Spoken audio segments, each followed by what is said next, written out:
Today, we are looking at a physics concept known as projectile motion. Projectile motion can be seen everywhere from cannons to basketball shots to bullets. For an object to be in projectile motion, gravity has to be the only force acting on it. The distance that a projectile travels is determined by two properties: angle of release and height of release.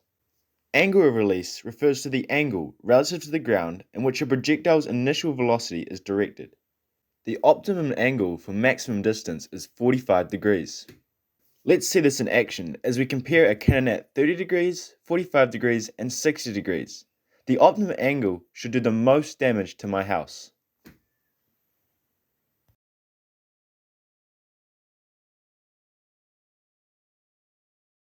And so we see that a 45-degree release angle causes a projectile to travel the furthest horizontal distance.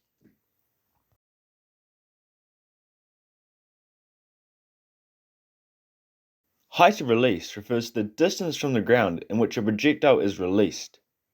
The higher the release point, the further an object will travel. This is due to the increased time in which the projectile is in the air.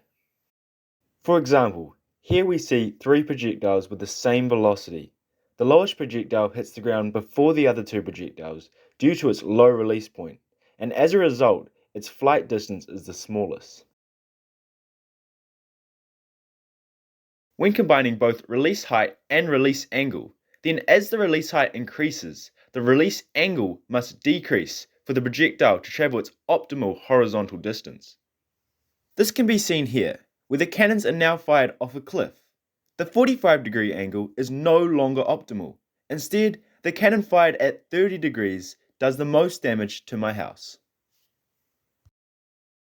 You will see projectile motion almost every day, so next time you see it, think about what is the projectile, what's its angle of release, and what's its height of release.